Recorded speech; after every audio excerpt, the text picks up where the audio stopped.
আসুন এবার শবে বরাতের দলিল আমরা নিব। এক, শবে বরাত এটা প্রমাণিত। ওরা বলে যদি শবে বরাত প্রমাণিত হয় তো সাহাবীরা কই করলো? তা সাহাবীরা করে নাই। 15 জন সাহাবী শবে বরাতের হাদিস বর্ণনা করেছেন। আমি শবে বরাতের ব্যাপারে একটা সহিহ হাদিস দিব। এমন কোন মায়ের সন্তান নেই যে হাদিসটাকে কাটতে পারে। সর্বনিম্ন দরজা হাসান, সহি, হাসান সহি। শেখ আলবানী বলছেন সহিহুন বেলা রাবিদ। শবে বরাত নিয়ে বা লাইলাতুল মুবারাকা নিয়ে আমাদের সমাজে বসে একদল দোস্ত বুজুর্গ বেরোছে, বলে শবে বরাত কোরআন হাদিস ইজমা কিয়াস কোথাও নাই, কোথাও। গত বছর একজন বলছিল, বলে শবে বরাতের রাতে মসজিদে যাওয়া আর বেশ্যাখানায় যাওয়া সমান। আরো জোরে বলেন নাউজুবিল্লাহ। আজকেও সেই বক্তব্যটা শুনলাম। কত বড় বিশ্ব বেয়াদব, গোস্তাখে রাসূল হলে, ঈমান চোর হলে এই ধরনের বক্তব্য দিতে পারে। শবে বরাতে মানুষ মসজিদ, আল্লাহর ঘর, সবচেয়ে পৃথিবীর শ্রেষ্ঠতম জায়গায় মসজিদে যাবে। শবে বরাতের রাতে একটু চোখের পানি ছেড়ে কাঁদবে, একটু আল্লাহর কাছে রোনাজারি করবে, সালাতুত তাসবিহ নামাজ পড়বে, কোরআন মাজিদ খতম করবে, দোয়া করবে, তাহাজ্জুদ পড়বে, সকালবেলা সে মুনাজাত করবে, রাতের বেলা চোখ ঢেকে দরদর করে পানি বেয়ে বেয়ে মা বাবার জন্য মুনাজাত করবে, দিনের বেলা রোজা রাখবে। এটাকে সে বেশ্যাখানার সাথে তুলনা করছে। আমি এটারে মুসলমান বলতে পারি না। কি বলেন, এটারে মুসলমান বলা যায়?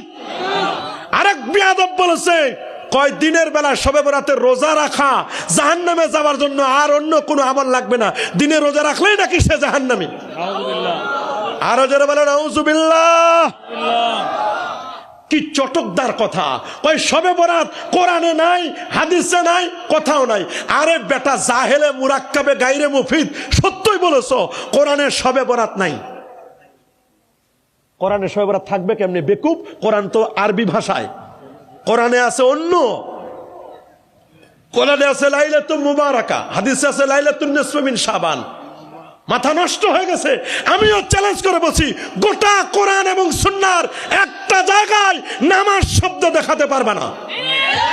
কোরআনের কোথাও নামাজ নাই, আছে নাকি?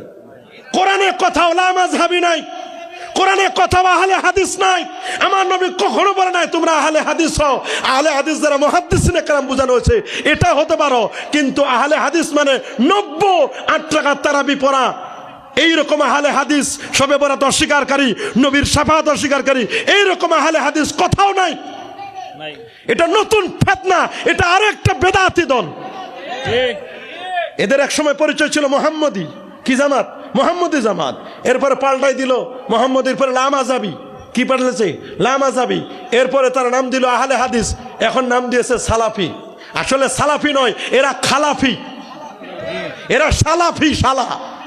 এরা কি? এগুলো সালাফি। কথা বলেন নাকি? এগুলো সালাফি। এদের নাম দিয়েছে আমরা সালাফি, খালাফি, লামাযহাবি। এদেরকে কখনো আহলে হাদিস বলবেন না। এরাই সমাজের মধ্যে ফিতনা সৃষ্টি করতেছে। শবে বরাত বলতে কিছুই নাই। কোরআনে রোজা নাই, আছে নাকি? কোরআনে আছে সিয়াম, কোরআনে আছে সালাত। আল্লাহু আকবার বলেন। গোটা কোরআনের একটা জায়গায় বেহেশত শব্দ পাবা না। কোরআনে আছে জান্নাত, সুবহানাল্লাহ বলেন। কোরআনে কি আছে? কিন্তু মানুষ তো বুঝে না। ওরে বাপরে বাপ, কোরআন হাদিসের কোথাও শবে বরাত নাই। ও তো ঠিকই বলছে, কোরআন হাদিসের কোথাও শবে বরাত নাই। কারণ শবে বরাত এটা ফার্সি শব্দ, কোরআন তো আরবি ভাষায়। আরবি ভাষার কোরআনে শবে বরাত ফার্সি শব্দ কেমনে থাকবে? তো ওদেরকে কোরআনে কোথাও পীর নাই। কেন কোরআনে পীর থাকবে? পীর তো উর্দু ফার্সি শব্দ। আল্লাহু আকবার বলেন। মনে রাখবেন, ইবাদত নিজের মন মতো হয় না। শবে বরাত, লাইলাতুল বরাত বা লাইলাতুন নিসফি মিন শাবান, এটা একটা ইবাদত। ইবাদতটা মন গড়া হয় না। ইবাদতের জন্য দলিল হচ্ছে 4টা, কোরআন, সুন্নাহ, ইজমা, কিয়াস। 4টা দলিলের নিরিখে কথা হবে। বলেন কয় দলিলের নিরিখে? আরো জোরে সবার মুখে। আমাদের দলিল কয়টা? আমি বলতে চাই শবে বরাতের ব্যাপারে বাড়াবাড়িও আছে, সারাসারিও আছে। বলেন বাড়াবাড়িও আছে। আমরা কিন্তু মাসলাকে ফুলতলি বলেন, মাসলাকে ফুরফুরা বলেন, সারসিনা বলেন, সোনাকান্দা বলেন, হক্কানি ওলিয়া আউলিয়া পীর মাশায়েখগণ, এরা কখনো বাড়াবাড়িতে বিশ্বাসী নয়, সারাসারিতেও বিশ্বাসী নয়। আমরা বাইনাল ইফরাত ওয়া তাফরিদ, আমরা আহলুস সুন্নাহ ওয়াল জামার আকীদা পালন করি। আমরা বাড়াবাড়িতেও নাই, আমরা শিথিলতার মধ্যে নাই। আমরা হচ্ছি খায়রুল উমুর আওসাতুহা, মধ্যমপন্থী আমরা। কথা বলেন, যারা বলেন যুগ যুগ ধরে বংশ পরম্পরায় শতাব্দীর পর শতাব্দী, একবার প্রথম শতাব্দী থেকে নিয়ে 14তম শতাব্দী পর্যন্ত এখন শবে বরাত পালিত আসে। এটাকে নতুন করে ফতোয়া দিয়ে শবে বরাত নাই যারা বলো, তোমাদের জন্য হায়ারো অ্যান্টিবায়োটিক দলিল আমরা দিচ্ছি তোমাদের জন্য, ইনশাআল্লাহ আজকে দিব। কিছু আছে বাড়াবাড়ি, আর কিছু আছে বাড়াবাড়ি করি। আমাদের মধ্যে কিছু আছে বাড়াবাড়ি। শবে বরাতের দিন সারাদিন গরু জবাই নিয়ে ব্যস্ত, হালুয়া রুটি বানানো নিয়ে ব্যস্ত, পোলাও কোরমা নিয়ে ব্যস্ত, মেহমান দাওয়াত দেওয়া নিয়ে ব্যস্ত থাকে। দিনের বেলা এগুলো চলে, ক্লান্ত হয়ে যায়, দিনের বেলা এগুলো নিয়ে ব্যস্ত থাকে। রাতের বেলা এগুলো খাওয়া বিলি করা এগুলো নিয়ে ব্যস্ত। আবার যুবকরা আতশবাজি করে, পটকাবাজি করে, মোমবাতি নিয়ে এক মসজিদ থেকে আরেক মসজিদে যায়। এই মসজিদে কয়জন লোক আছে, এই মসজিদে কয়জন লোক আছে। এবাদতের নামে ঢং এবাদতের কোনো খবর নাই, শুধু ঘোরাফেরা। কথা বলেন, আতশবাজি পটকাবাজি এগুলো হলো বাড়াবাড়ি। বলেন এগুলো কি? এখন এগুলোর কারণে তুমি শবে বরাতকে নাজায়েজ বলতে পারো না। মাথায় উকুন হয়েছে, আপনার মাথা কেটে ফেলবো না উকুন দূর করব? বলেন না, মাথায় যদি উকুন হয় তাহলে কি উকুন দূর করবো না মাথাটাই কেটে ফেলবো? আমার হাতে একটা ঘা হয়েছে, আমি কি ঘাটা সরাবো নাকি আমি হাত কেটে দিব? ঘাটা সরাই দিতে হবে, ওষুধ খেতে হবে। এগুলো এরা বুঝে না, কয় শবে বরাতের নামে এগুলো চলে।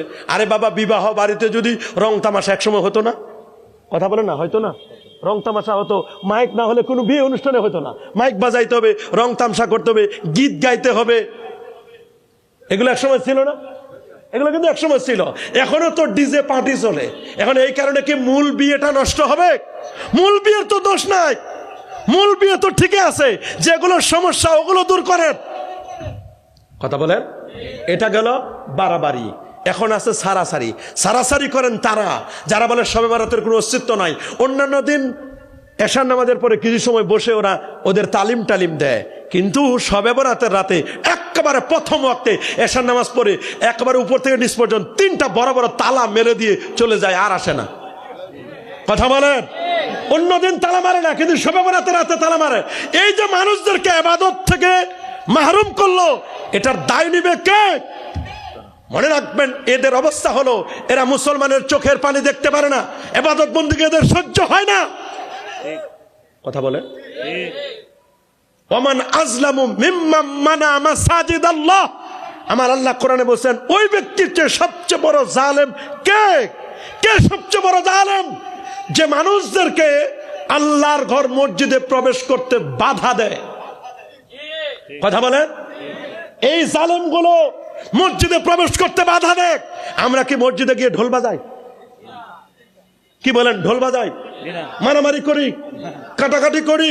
হ্যাঁ, ওইখানে আমরা কি করি? মসজিদে গিয়ে মাগরিবের নামাজের পরে আওয়াবিন নামাজ পড়ি, ফরজ নামাজের পরে, এশার নামাজের পরে একটু আলোচনা হয়, আমল নিয়ে আলোচনা হয়, সালাতুত তাসবিহ নামাজটা কেমনে হবে এগুলো নিয়ে একটু আলোচনা হয়। হুজুর একটু বেনামাজিরা মসজিদে ওই সময় আসে, একটু নামাজের তালিমের কথা বলে দেন, ওয়াজ নসিহত করেন, জিকির আজকার করেন, কোরআন মাজিদ খতম করেন, তারপরে সালাতুত তাহাজ্জুদ পড়েন, সালাতুত তাসবিহের নামাজ পড়েন। এই আমলগুলোর মাধ্যমে রাতটা কাটাই দিই। কথা বলেন, ফজরের সময় সবাই মিলে ইস্তেমায় দোয়া করি, এগুলোর মাধ্যমে কাটাই দিই, এবং রাতে সাহারি গ্রহণ করি, এরপর দিনের বেলা আমরা রোজা রাখি। এগুলোর মধ্যে কোনো খারাপ কাজ আছে নাকি? কি বলে আছে নাকি? তুমি কেন মসজিদটা বাধা দিলা? এমনও তো আছে বহু মানুষ শবে বরাতের রাতে এসে, অনেক যুবক মদখোর, গাঁজাখোর, ইয়াবাখোর, বাবাখোর, তাস খেলতো, বাজি খেলতো, কত কিছু খারাপ কাজ করতো, পাবজি গেম খেলতো। এই যুবকরা মসজিদে এসে হুজুরের ওয়াজ নসিহত শুনে ওই দিন থেকে লোকটা নামাজি হয়ে যেতে পারে। কি বলেন, পারে না? পারে না? কি বলেন আপনারা, পারে না? আপনি যে মসজিদ থেকে যা বাধা দিলেন, একটা লোক কাঁদতেছে, ওই দেখা দেখি কইছিস ওই লোকটা কাঁদতেছে, তা আমার একটু আমার মা বাবার জন্য কাঁদা দরকার। একজনের কান্না দেখে আরেকজন কাঁদে। ও নামাজ পড়তেছে, আমি একটু নামাজ পড়বো। ও কোরআন মাজিদ তেলাওয়াত করতেছে, আমি একটু কোরআন মাজিদ তেলাওয়াত করবো। তো একজনের দেখা দেখি যে আমল করে, প্রতিযোগিতা করে, এটা খারাপ কাজ না ভালো কাজ? এই ভালো কাজগুলো যারা বাধা দেয়, এরা কি আমাদের বন্ধু না শত্রু? এরা ইমানের দুশ্মন, আমলের দুশ্মন। এরা ইমান চোর, আমল চোর। বলেন এরা ইমান চোর, আমল চোর। বলেন কি চোর? ইমান চোর, আর এটা আমল চোর। আসুন এবার শবে বরাতের দলিল আমরা নিব। এক, শবে বরাত এটা প্রমাণিত। ওরা বলে যদি শবে বরাত প্রমাণিত হয় তো সাহাবীরা কই করলো? তো সাহাবীরা করে নাই। 15 জন সাহাবী শবে বরাতের হাদিস বর্ণনা করেছেন। জোরে বলতে হবে আল্লাহু আকবার। 15 জন সাহাবী হাদিস বর্ণনা করেছেন। কতজন? 15 জন। বলেন না কতজন? 15 জন সাহাবী হাদিস বর্ণনা করেছেন। আপনারা বলেন সাহাবীরা কি হাদিস বর্ণনা করে খান? তো ওরা আমল করে নাই? ওরা কি কোরআনের আয়াত জানো না যে তাকুলুনা মা লা তাফালুন? ওই কথা তোমরা কেন বলো? লেমা তাকুলুনা মা লা তাফালুন, যা তোমরা বলো সেটা আমল করো না। এটা সাহাবীরা কি খালি ওয়াজ করতো? সাহাবীরা হাদিস বর্ণনা করছে, নিজেরা আমল করেন নাই? কি বলেন করেন নাই? 15 জন সাহাবী হাদিস বর্ণনা করেছেন। শবে বরাতের হাদিস বর্ণনা করেছেন সাইয়্যিদুনা খলিফাতুর রাসূলুল্লাহ সাল্লাল্লাহু আলাইহি ওয়াসাল্লাম হযরত আবু বকর সিদ্দিক রাদিয়াল্লাহু তাআলা তিনি হাদিস বর্ণনা করেছেন। আল্লাহু আকবার। জামে তিরমিজিতে তার ব্যাপারে রওয়ায়াত আছে। আল্লাহু আকবার। 2, হযরত ওমর ইবনুল খাত্তাব রাদিয়াল্লাহু তাআলা হাদিস বর্ণনা করেছেন শবে বরাতের উপরে। সুবহানাল্লাহ। 3, সাইয়্যিদুনা আলীউল মুরতাদা রাদিয়াল্লাহু তাআলা হাদিস বর্ণনা করেছেন। 3 খলিফা, জান্নাতের ব্যক্তি নয়। আলী রাদিয়াল্লাহু তাআলার ব্যাপারে বলা হয় আনা মাদিনাতুল ইলমি ওয়া আলীউন বাবুহা, আমি হচ্ছে ইলমের শহর, ওই শহরের দরজা হচ্ছেন হযরত আলী রাদিয়াল্লাহু তাআলা। আর হযরত ওমর তো এমন 31 লক্ষ বর্গমানের শাসক ওমর। হযরত ওমর যেই পথ দিয়ে যান সেই পথে শয়তান যায় না। শয়তান বলে সরি, এই পথে যাওয়া যাবে না। আমার রাসূল বলেন ওমর আমি তো তোমার নামে জান্নাত বরাদ্দ দেখে আসলাম, একটা প্রাসাদ খোলা তোমার নামে, তোমার নাম সাইনবোর্ড দেওয়া, তোমার নামে জান্নাতে প্রাসাদ বরাদ্দ করে দেওয়া আছে। সুবহানাল্লাহ। আর সিদ্দিক আকবর এমন, রাসূল বলেছেন লাউ কুনতু মুত্তাখিযান খালিলান লাত্তাখাসতু আবু বকরিন খালিলা, ওরে আমি যদি আল্লাহর পরে কাউকে বন্ধু বানাতাম আপনাকে আবু বকর, আপনি আমার হিজরতের সাথী। হযরতে মা আয়েশা সিদ্দিকা রাদিয়াল্লাহু তাআলা আনহা বর্ণনা করেছেন আবু বকর রাদিয়াল্লাহু তাআলা আনহুর কন্যা এবং আল্লাহর হাবিবের স্ত্রী। সুবহানাল্লাহ বলেন। আমাদের মা আয়েশা সিদ্দিকা রাদিয়াল্লাহু তাআলা জামে তিরমিজিতে তার হাদিস আসছে। 5 নম্বর রাইসুল ফুকাহা আব্দুল্লাহ ইবনে মাসউদ রাদিয়াল্লাহু তাআলা শবে বরাতের লাইলাতুন নিসফ মিন শাবানের হাদিস বর্ণনা করেছেন। 6 নম্বর হযরতে মুআয ইবনে জাবাল রাদিয়াল্লাহু তাআলা হাদিস বর্ণনা করেছেন, যিনি ছিলেন আ'লামু বিল হালাল ওয়াল হারাম, তিনি হাদিস বর্ণনা করেছেন। তারপরে হযরতে আবু মুসা আল আশআরী রাদিয়াল্লাহু তাআলা, তিনি বিখ্যাত সাহাবী ছিলেন আশআর গোত্রের, তিনি শবে বরাতের সহিহ হাদিস বর্ণনা করেছেন। আল্লাহু আকবার বলেন। হযরত আবু সালাবা আল খুশানি রাদিয়াল্লাহু তাআলা তিনি শবে বরাতের হাদিস বর্ণনা করেছেন। হযরত আউফ ইবনে মালিক রাদিয়াল্লাহু তাআলা বিখ্যাত সাহাবী, তিনি শবে বরাতের সহিহ হাদিস বর্ণনা করেছেন। আল্লাহু আকবার বলেন। হযরত কাসির ইবনে মুররা রাদিয়াল্লাহু তাআলা বিখ্যাত সাহাবী, তিনি শবে বরাতের হাদিস বর্ণনা করেছেন। হযরত উসমান ইবনে আবিল আস রাদিয়াল্লাহু তাআলা তিনি শবে বরাতের হাদিস বর্ণনা করেছেন। হযরত আবু সাঈদ খুদরি রাদিয়াল্লাহু তাআলা তিনি শবে বরাতের হাদিস বর্ণনা করেছেন। বিখ্যাত সাহাবী হযরত ওমরের ছেলে হযরত আব্দুল্লাহ ইবনে ওমর রাদিয়াল্লাহু তাআলা, যিনি সাবিকুর রাসূল ছিলেন, উনি এক জায়গায় দেখেন খালি খালি হাসে। বলে ভাই কেন হাসেন? আল্লাহ নবী এখানে এসেছিলেন। এক জায়গায় দেখে চোখ থেকে দরদর করে পানি পড়ে। বলে কেন কাঁদেন? পুরো তো কান্নার কোনো কারণ নাই। বলে আল্লাহ নবীকে এখানে আমি কাঁদতে দেখেছিলাম, এজন্য কাঁদতেছি। নবী যা করতো উনি তাই করতেন। ঠোঁটগুলো নড়াইতো, তিনিও ঠোঁট নড়াইতেন। নবী যা করতো তাই করতো, এই জন্য তাকে বলা হয় সাবিকুর রাসূল সাল্লাল্লাহু আলাইহি ওয়াসাল্লাম। আমার নবী যা করতেন তিনি তাই করতেন। তিনি শবে বরাতের সহিহ হাদিস বর্ণনা করলেন। আল্লাহু আকবার বলেন। আরো যেমন আল্লাহু আকবার। তাহলে শবে বরাতের হাদিস আছে না নাই? বলেন আছে না?